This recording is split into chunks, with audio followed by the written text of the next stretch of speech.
Alright, so just like last time, we're going to start in the mold setup wizard, and we're going to give it a name. I need to give it something unique. Here, let's do September 27. Actually, no, let's give it a job number. We'll say 1, 2, 3, 4, and we'll create a new folder, and that one we'll call September 27.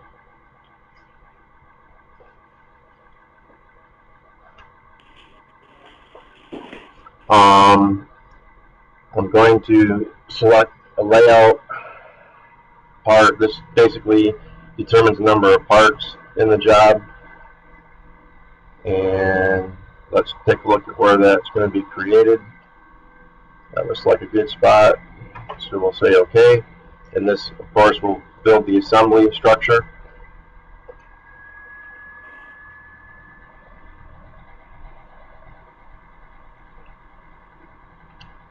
Alright, and then we're ready to add the parts into it. So we're going to do load work parts, and we're going to go get that part.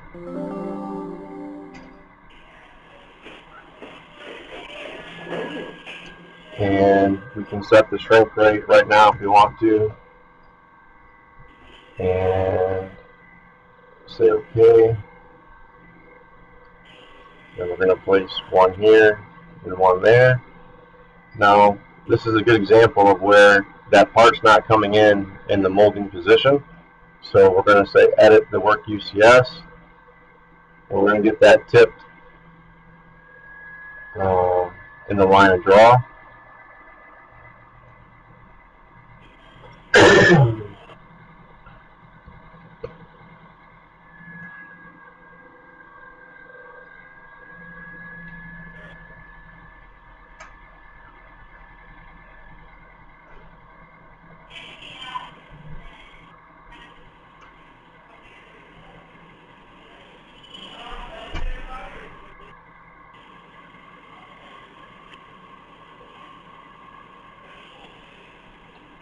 Alright, and we'll say OK to that.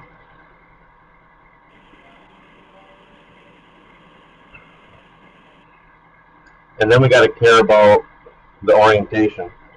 So I'm going to spin this one 180.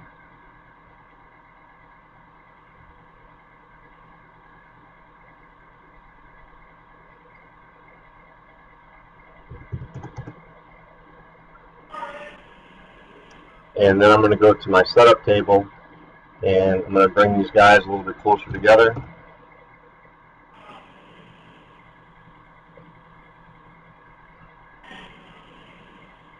And then we're going to activate one of them, hide the other one, and go into quick split.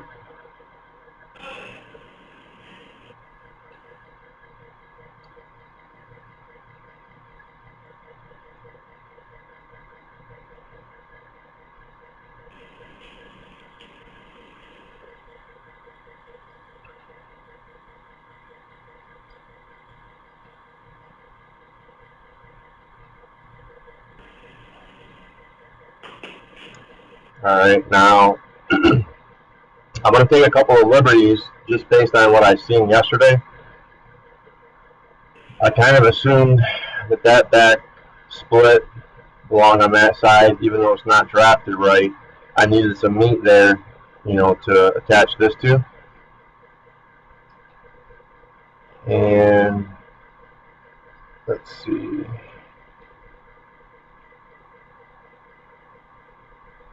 Yeah, I think I need this one.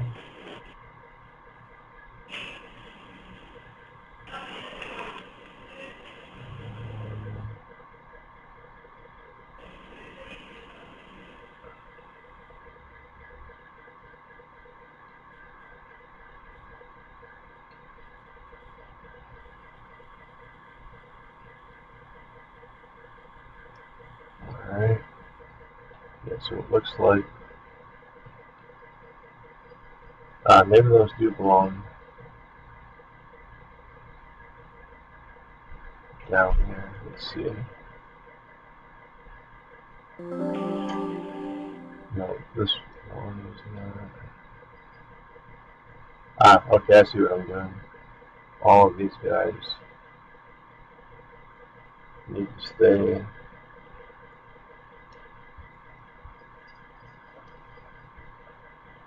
on this side, I think. Alright, and then, whoops.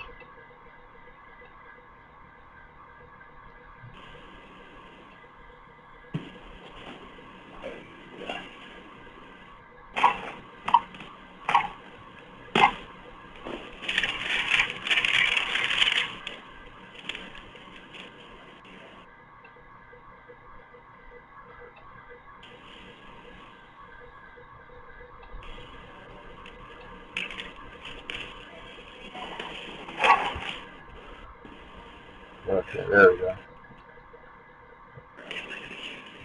Alright, so from here, I can go back into the draft angle analysis, and I can kind of get a feel for what I got. So here, I see that I've got, obviously, an undercut right here that's going to require a lifter or something. On this side, I've got one surface that's drafted the wrong way, but I'll assume that's okay for a minute. And everything else looks good. Alright, so then because we went through quick split, we've got these groups established, and we can quickly hide a certain set. So we're hiding the blue set. And now I'm going to just create a couple of surfaces.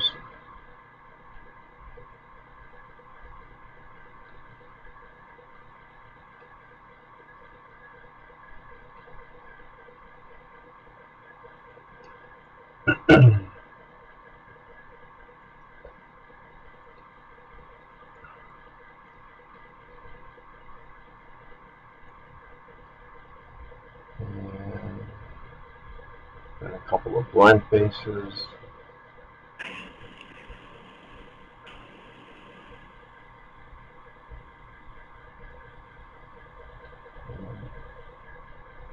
Here. One there.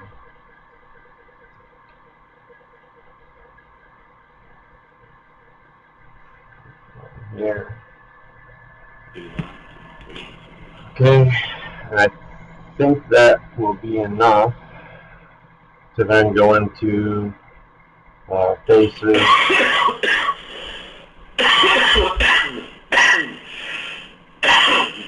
This is the cap internal islands. So it recognizes all of these openings and wants to close them for us. Alright, so based on that little bit of help that I gave it, it was able to finish off all that internal shutoff. And then I'm going to go into faces, composite face, and just clean this up a little bit.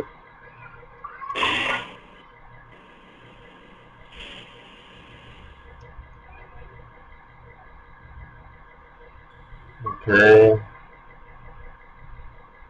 And then we'll show the blue side for a minute. Go back into quick split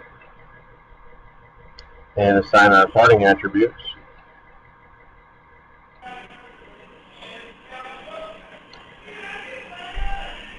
Okay, so now we've got the internal stuff done, and we want to work with the external stuff. And prior to doing that, I would like to add the mold base just so I get a feel for the size required for the shutoff faces. So I'm going to go ahead and add the mold base now.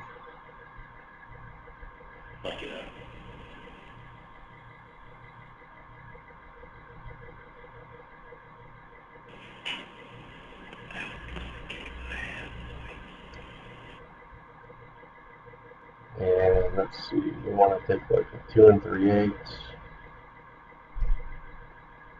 plate, and I increased the stroke a little bit because we needed a lifter, and I think that's probably good. Let's just take a peek at it.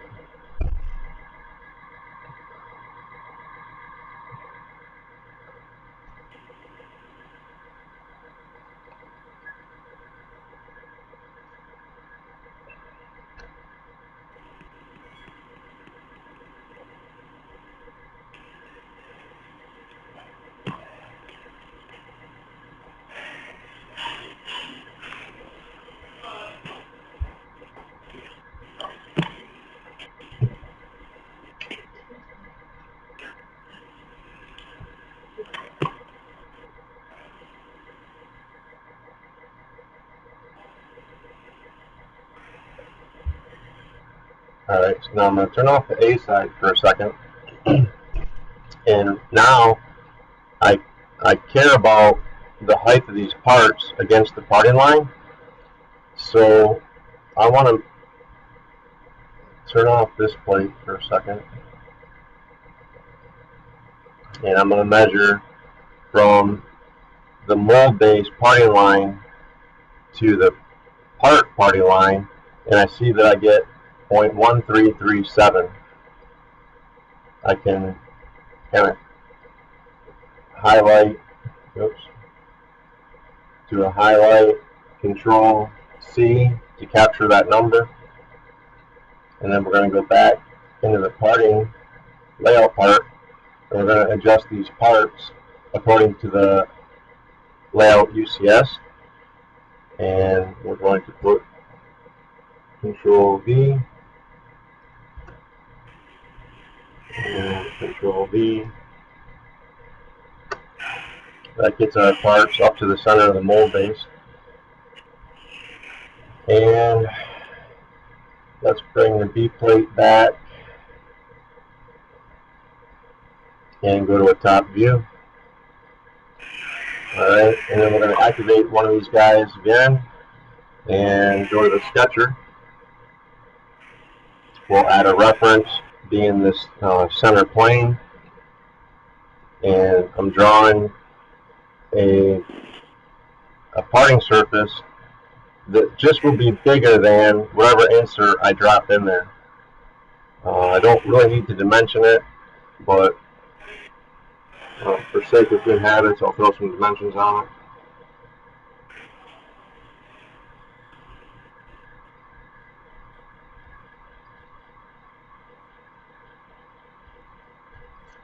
Alright, and then that will become a bounded face. And then we're going to go back into quick split again and pick this and middle click on that, and that sets the attribute. And then I'm going to turn off one side again, maybe hide this face just for a second, do a composite curve around the opening of this guy, go back one step into the display state, do a trim. Okay. Alright, and now I'm ready to add an insert. So I'm going to activate the movable side and choose Assembly, Add Duplicate. I'll go and take one of my inserts.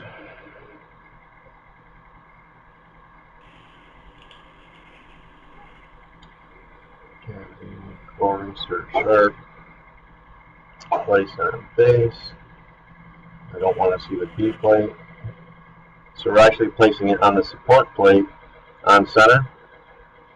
Now I'll go to the top view so I can see this a little bit better. And we need to reduce the insert width.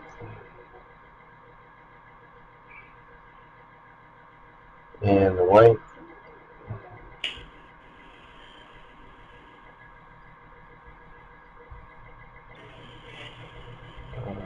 Let's go a little more. 8 inches. Alright, that looks good. And then of course we're going to place that with cut. And the place with cut is what cuts the pocket in the B plate, and it gives us clearance on the corners. So now we should be able to do the old cut active and pick one surface from each pour.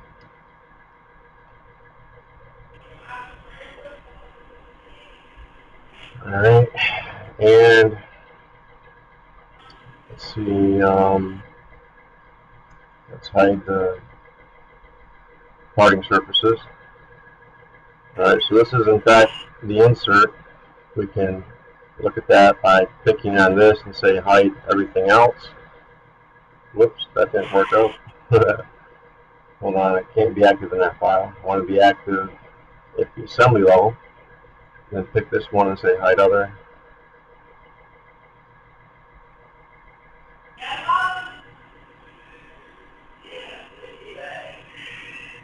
Alright, so that's the core insert.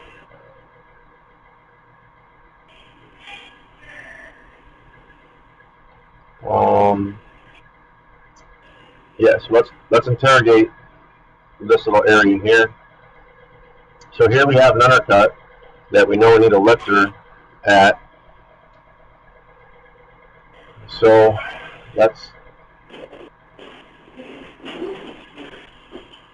turn on the ejector plate, and we'll go to assembly, add duplicate,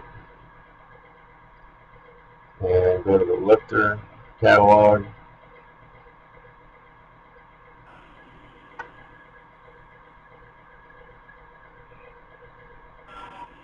Alright, we're placing that on this face, and I'm going to lock it at Y0.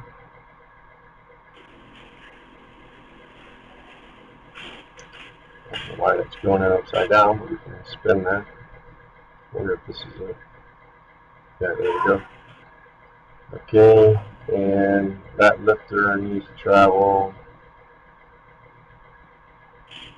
in the other direction. So we're going to spin that 180.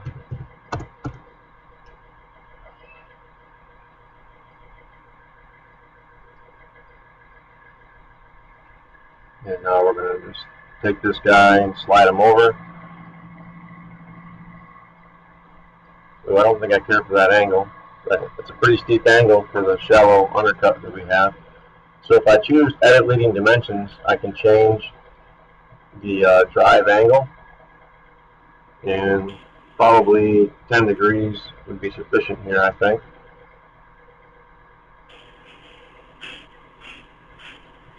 Let's drag that back again.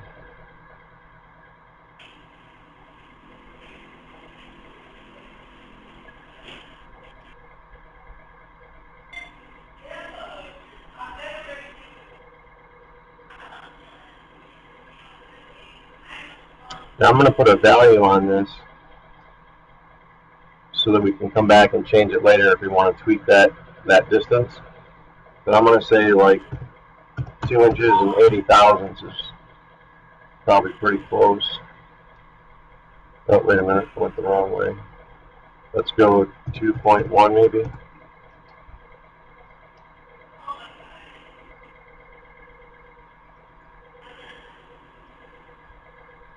About 2.8.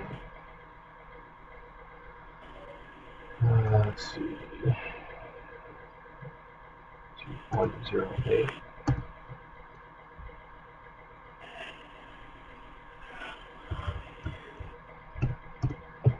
Alright, well anyways, we can come back and change that number. That's not a big deal. And I'm going to place this with cut. But before I do, this lifter is not wide enough. I see that I've got to be a little bit wider here. So I'm going to actually measure what that distance is, say from this face over to this face.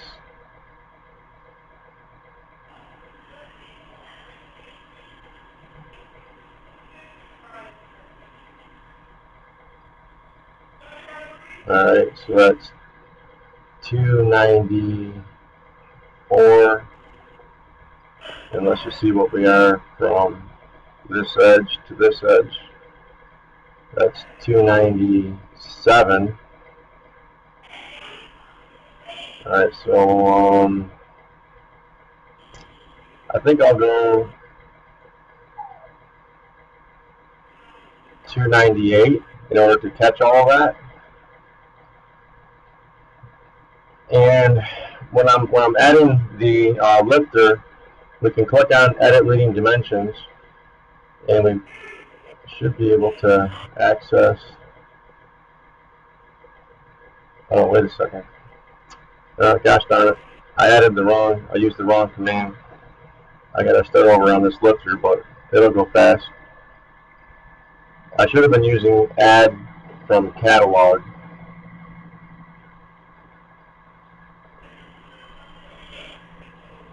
And let's see, so it's here. Lifter.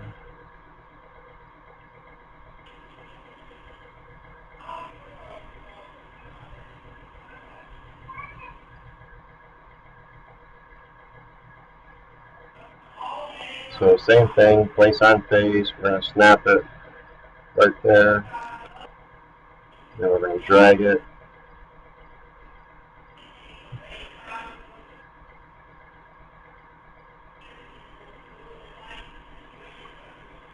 Alright, let's try the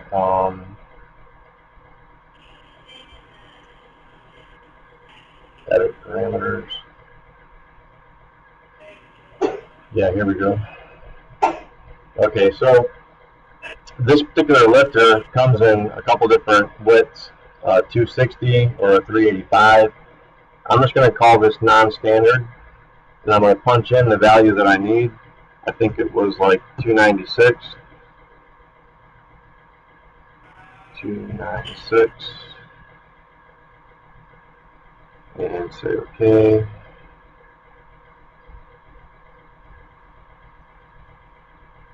Alright, now you can see the lifter is actually as wide as we need it in that area. And of course we can make these lifters in the shop. Let's make sure our angle's going the right way. Doesn't look like it is. I gotta spin this 180.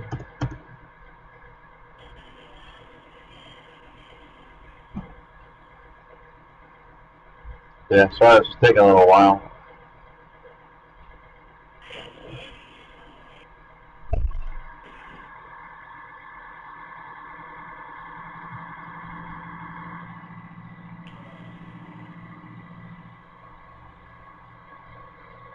Let's go to the front view.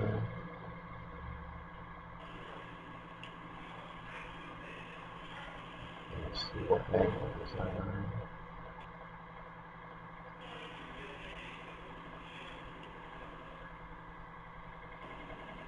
Yeah, it should be good. Alright, so we're going to place it with cut.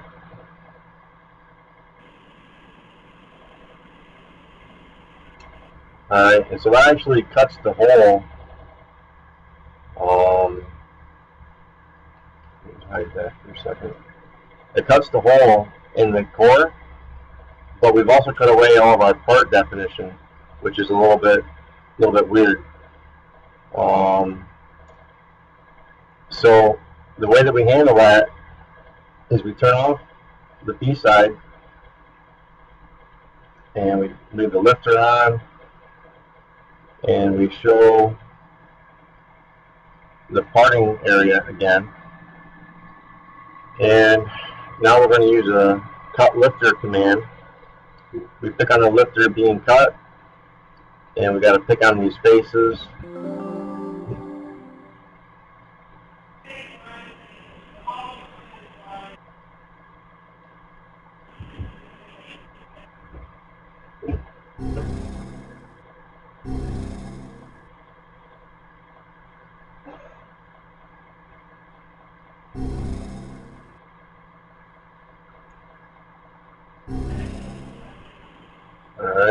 and then I think I need one more. Well, I need this one for sure. Alright, and then I'm going to change this to that, and then say preview. Okay, so that should cut the lifter. So now if we hide the parting surfaces, we have our lifter. But there's some things here that I don't like about it because of how the part designer had kind of anticipated that being a lifter. I want to change a couple things. So I'm going to do a faces split, and I'm going to split along that line and along this line, and then we can do a solid remove and extend, and we're going to pick on these couple of faces and ask for those to go away.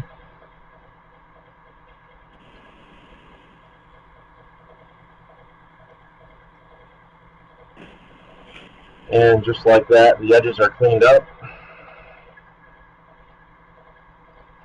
And if I show the retainer plate, we should see that by placing that lifter, we got the pocket for putting in the little car mechanism.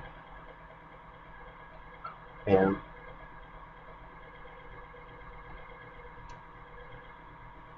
there should be a, the cut should also be there on the support plate.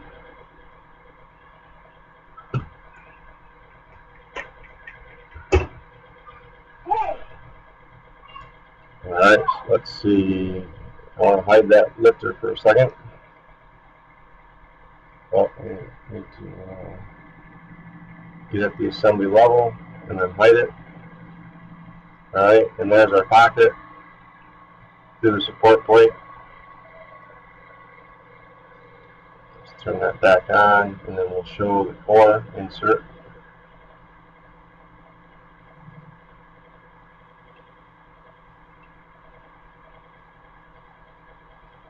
And so at the assembly level, I could change colors.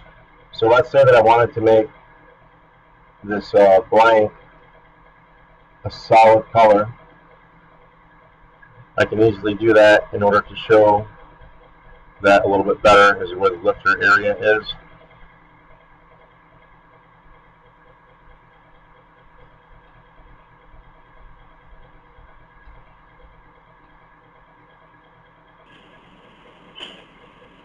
Is that pretty close to the path that you guys took to create to do the split?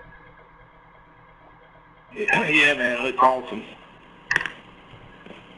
Did it go a little faster? Did you go a little faster? Yeah. Yeah, I'd still be opening up my folder right now.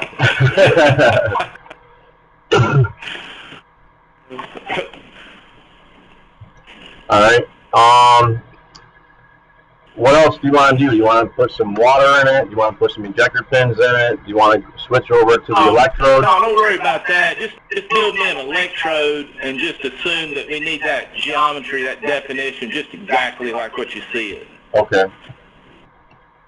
All right, so let's save this. And let's take note that we're about a half hour into the demo. That's pretty far to get in 30 minutes. That's fantastic. Alright, so I'm going to save this and close it, and we're going to start an electrode setup wizard.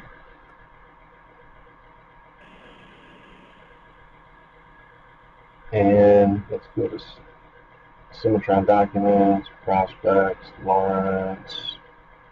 Okay, this is the new one from this morning, and I want to take the core insert.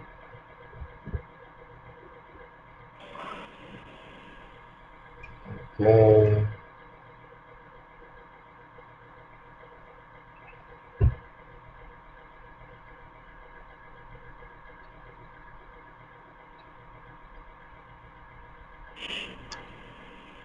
All right, so obviously we're going to be probably burning this area, right? Yeah. We'll take that for sure. This wall, that wall.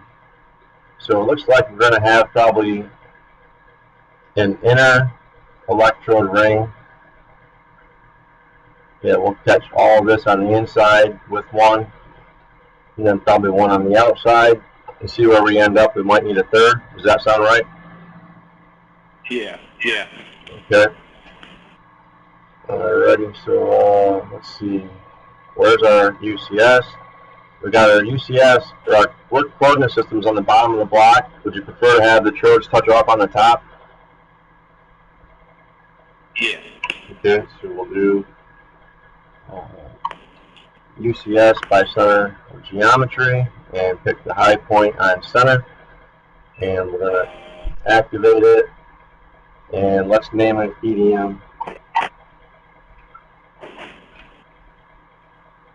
Okay, so now we got a UCS there. And we can start extracting electrodes. We'll go to the top view. And I'll just kind of position one here in an arbitrary position. You know, sometimes it's easier to kind of take everything and then hold down the shift key and unselect what you don't want. Or sometimes it's easier to start with nothing and add in what you want. It's just a matter of kind of trial and error to see what works best for that, you know, particular geometry.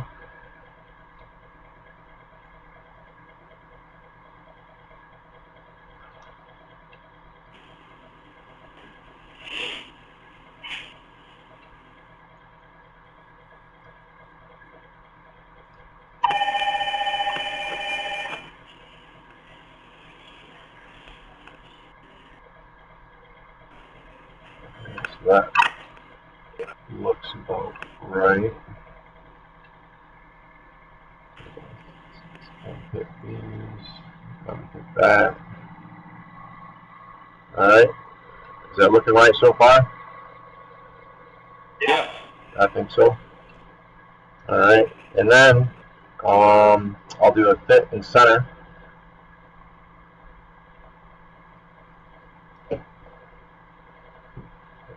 And, well, I don't know. I probably wouldn't normally apply a template here. Well, let's see. What do I got? Do I got a blank? And I'll take a blank and a holder, and nothing more than that. Okay, so what that's going to do is going to give me the blank. It's going to give me the holder, and it's going to. Oh, I lied. It gave me some extensions. I wasn't looking for extensions on this one, but let's see what we got. So hide this. So what the system tries to do is it tries to give you a tangent condition off of all the openings, and it's actually not too bad. It's obviously not perfect, but it did quite a bit here for us. So let's just see how quickly I can clean it up.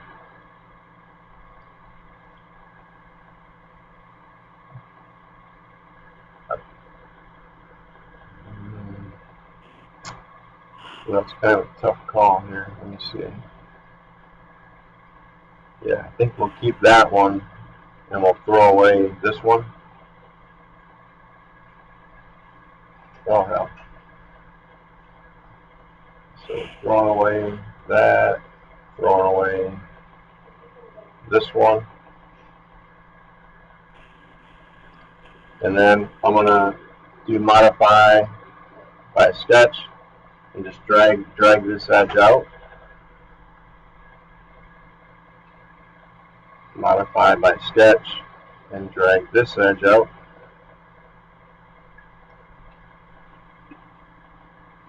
And let's see, how about extension?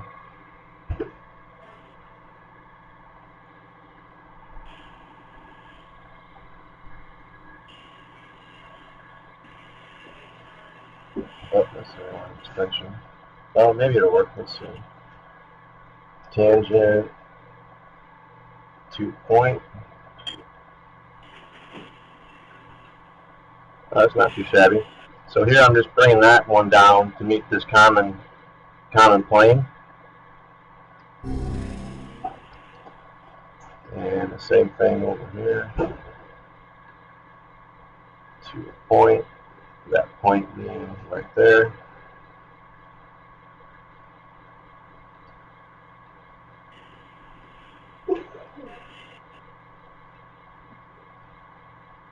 Tangent to point. Alright, and then let's do a trim. Well, now I'm getting kind of sloppy. I see that might be okay. Let's see what we get. I'm going to try to trim these two faces against that face and trim both. And then these two faces against that face, trimming both. And then over here, I think we can just get rid of some of these things. Yeah, this is kind of messy, so I'm just going to throw this away. I don't think it's going to save us very much time.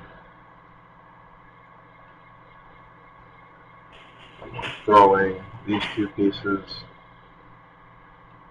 Alright, and then we're going to do the drive of this one down that edge.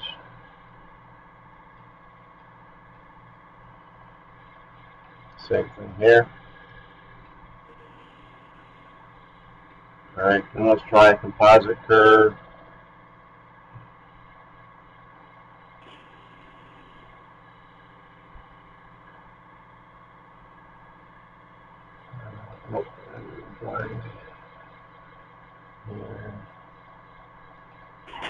One here.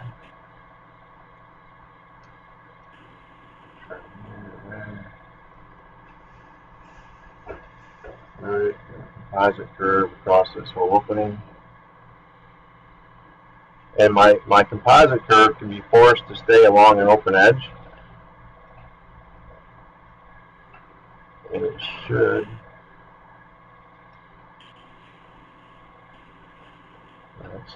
You can also toggle it. You can be in one command and then toggle it and jump back to a different command, different type.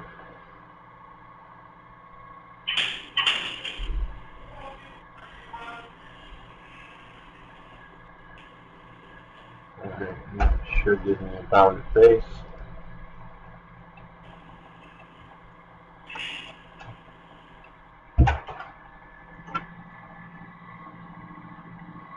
Alright, is that reasonable? Yeah, that's good. Okay. Let's change the colors. We'll suck up this green and then set it. Yeah, the blend I gotta do here. And we'll change these two colors as well. And the reason I take such care in my colors is because you saw how the machining goes. When I apply my machining template, it's going to look for these colors and it's going to do something for me.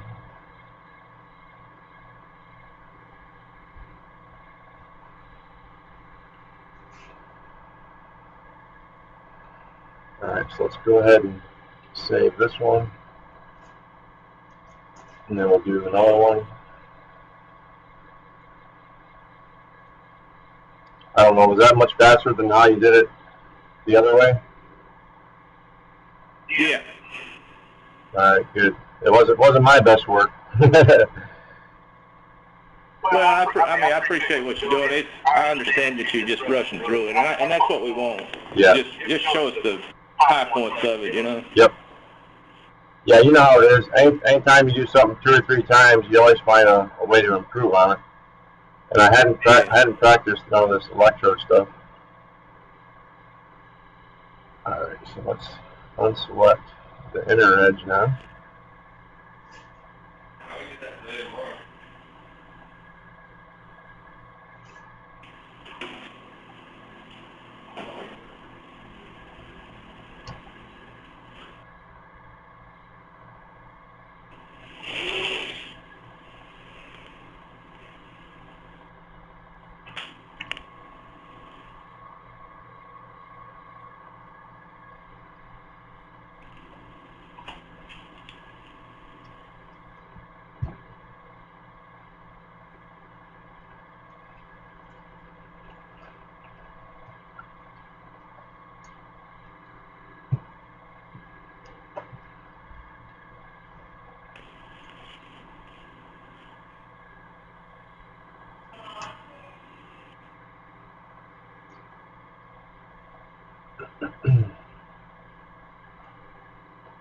Alright, let's see here.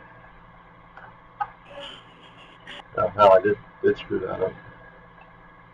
I need this stuff.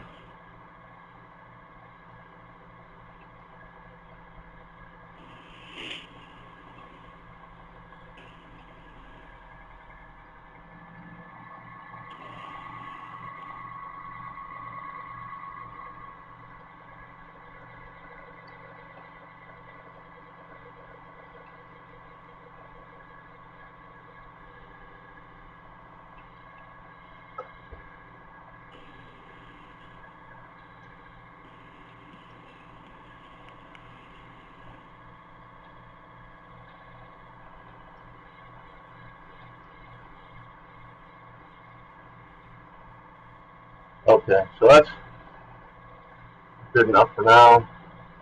Well, let me show you one other little trick that I use sometimes. I'm going to temporarily deselect all of that, just so I do the fit and center, and I'm kind of fitting and centering to what I really care about. And then if I want to add some more surfaces back in, like this one, it will automatically trim according to the blank size.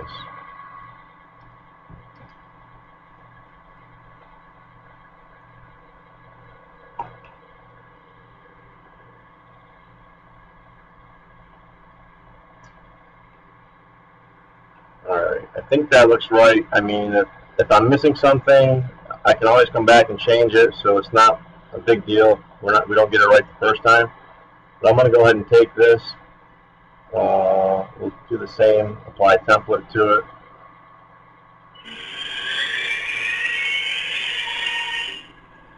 Now, let's see, did I have trim? Turn that. No, okay, edit that. So this is where the history is really nice. I can go back in here to the features. And let's choose edit. And I forgot to put trim on. So I'm going to say, yes, I want to trim. And do it again. And this time it trimmed that floor off at the edge of the blank, which is what I wanted. And I'm going to trim it off even a little bit more. I'm going to trim it right to this edge here.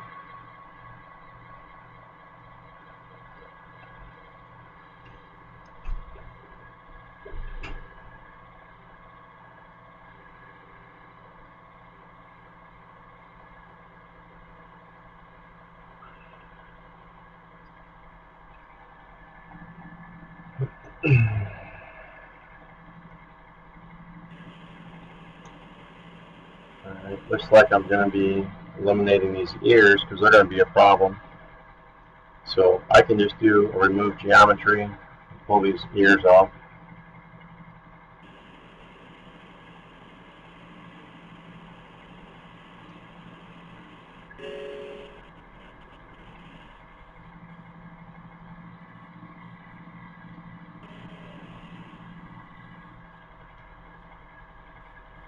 Now draw a line from point to point. I'm going to do a trim against that line. Draw a line from point to point. And trim against that line. And then this one.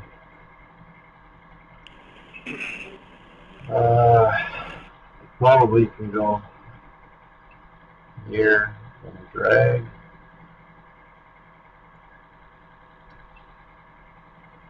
Same thing here. That's really nice being able to click on those surfaces and just drag them out.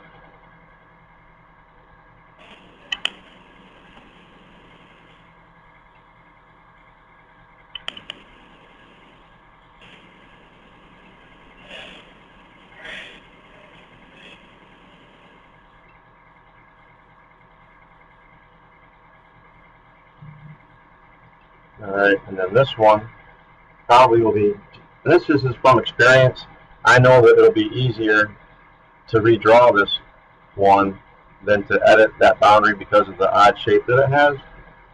So I'm just going to delete this one and then do a drive of that curve along this edge.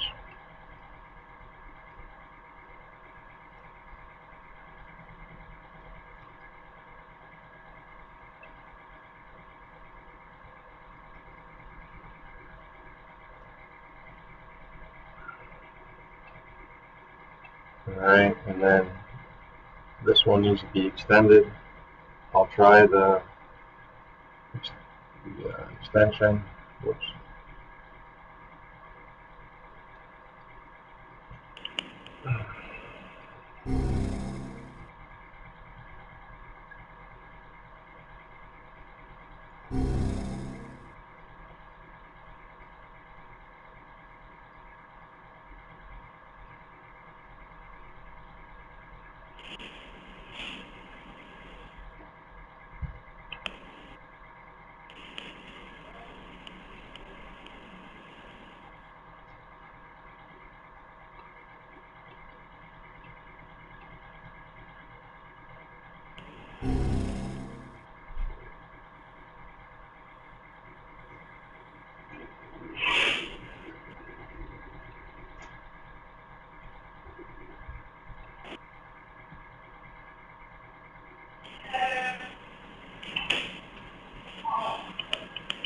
Alright, let's see what else we got here. So we've got some extensions down here that did a not horrible job. So I'll trim this one to that one. And I could probably do a blend between here and there. The software is awful forgiving, you know, for creating stuff.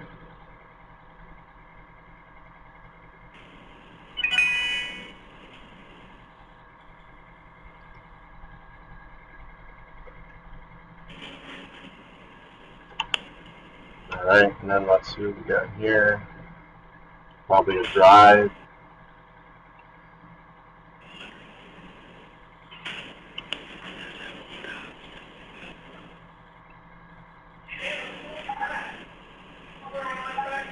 And drive here.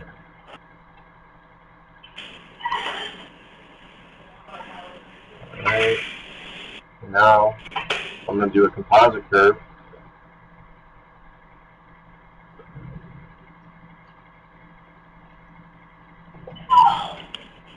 And we'll chain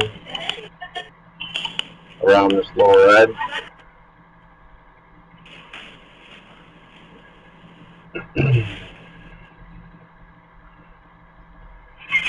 Then do an extension, tangent to a point.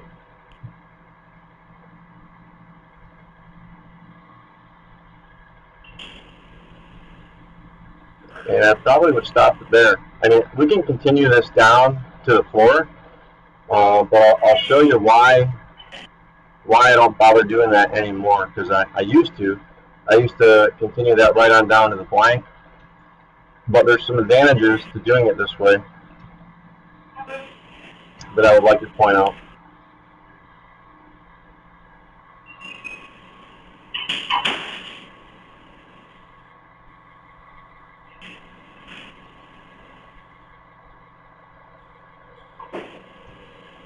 Alright, let's save that. Alright, so let's take this one into the NC.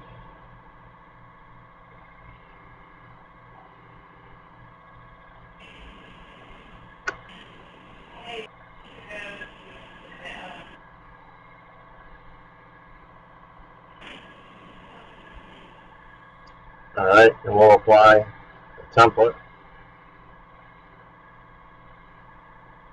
And if you remember, I told you that I really only have two templates, a flat top and a shaped top. Well, this one's kind of flat on the top, but it also has, you know, fillets that extend to the top. So I would consider this to be a shaped top, because I need a ball cutter to go up all the way to the very top of the part.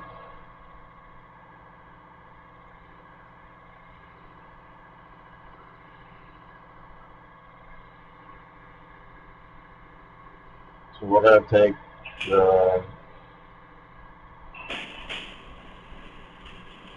shape top template, and let's just see what we get automatically. So I'm going to go ahead and hit execute. And keep in mind, I haven't done anything to the template to make it work on this. This is just a standard template.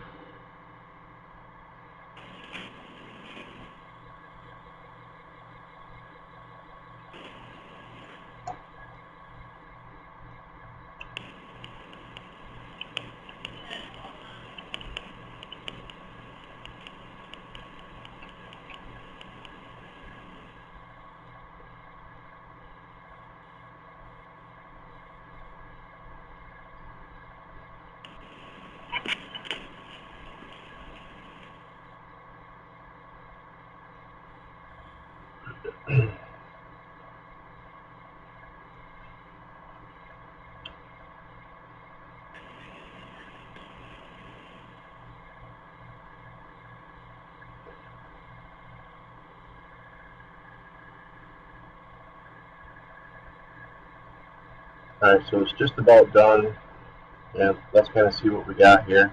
We got a rough spiral with the 1/2-inch cutter that comes in, and it's going to leave the material looking like this. At first I thought I wasn't going to get into that inside that horseshoe shape, but we kind of lucked out there. Had that been closer together, I may have had it to need to copy and paste that and grab a smaller tool and recalculate in order to hit that area. So it's not a big deal. If we need a re-rough with a smaller tool, we just copy and paste, grab a smaller cutter, and hit execute. But we kind of lucked out there. Then we got the this one that's going to come in and do the finish machining. Now, this is not a perfect example, but let me see if I can illustrate this a little bit better. If I go to the navigator, I want to point out that this ball cutter is cutting to the tangent point of this extension, and it's not going any further down. It might make more sense if we alter the geometry, because I want you to see this. Let me switch to the CAD mode for a second, and I'm going to go to a front view, and I'm just going to sketch on this face and draw a line in here. Let's do something like this.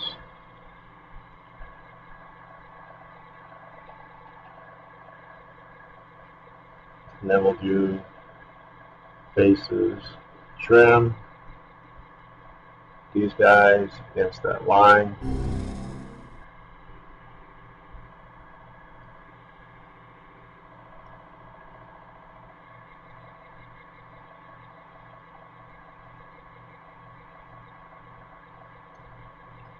Alright, and then let's go back and recalculate this one procedure.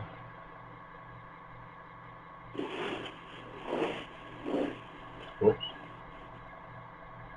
Execute.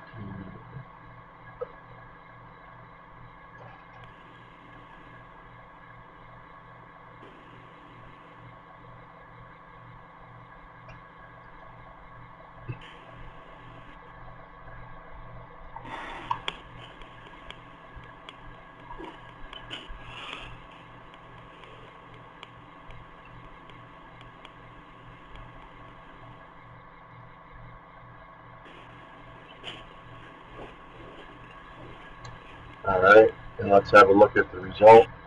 If we go to the navigator, we should see that the ball cutter is not coming down as far over here.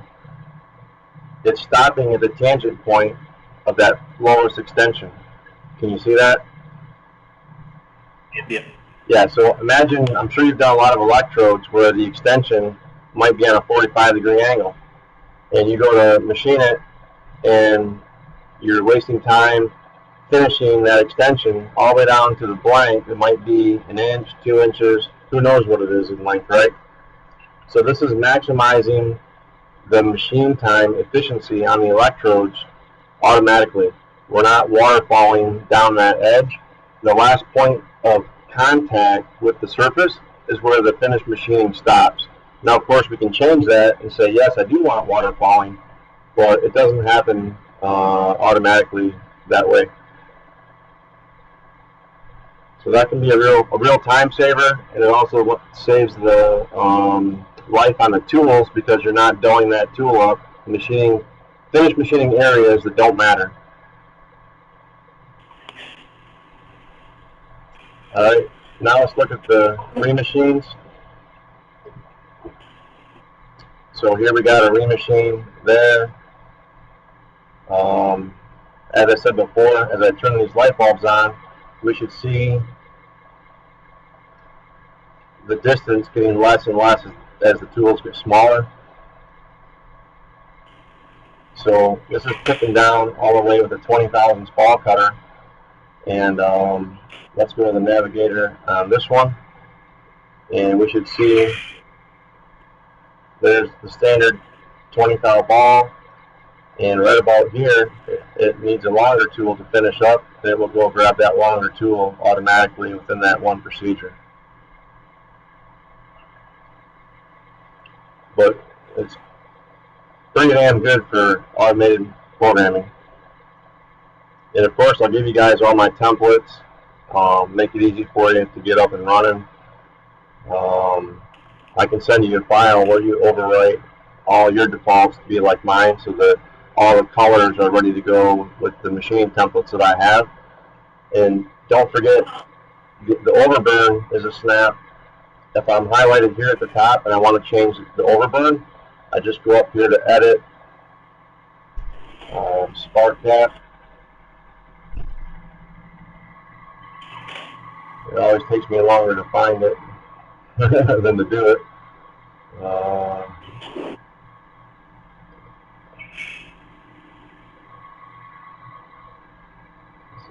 Let's see, process.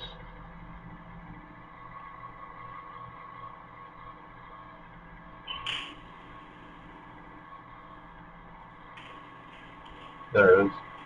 So this was calculated at 5 thousandths overburn. If I want that to be 7 thousandths, I just type in the value, and then it pushes that into every procedure, and I can just recalculate and have a different spark gap.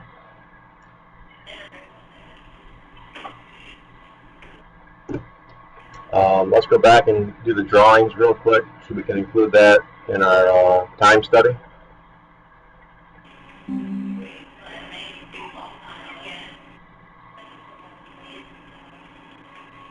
Alright, so here we're going to create an assembly drawing.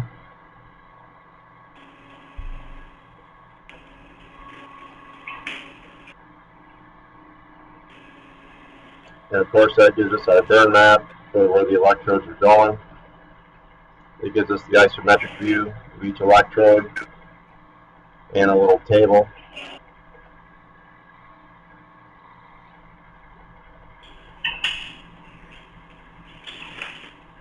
And we can do individual drawings by clicking and say electrode drawing.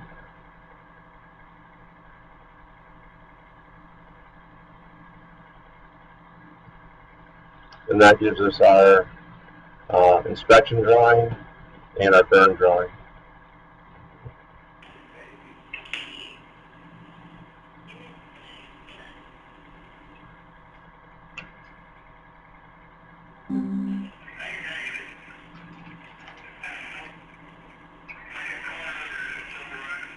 Alright, so what do you guys think? The time improvement? Oh yeah, yeah, definitely. Is there anything else that you want to see, or is that pretty good for convincing the boss? No, that's pretty much what I wanted to see. What kind of computer do you use? What is that? Well, surprisingly, it's actually about a 4-year-old laptop. I've got 16 gigabytes of RAM, I want to say it's a quad core, 2.1 gigahertz. It's nothing special. Yeah. Okay. The only thing that really matters All right. for Cimatron is you got to have a professional operating system, and it helps to have an NVIDIA card. They recommend the Quadro cards, but the GE Force are known to work. The AMD, Graphics card. yeah, graphics card is kind of important. You don't want to have an integrated one, that's for sure. You want to have a dedicated video card. What graphics card are you running? Do you know? Yeah, I've got the Quadro 4000M.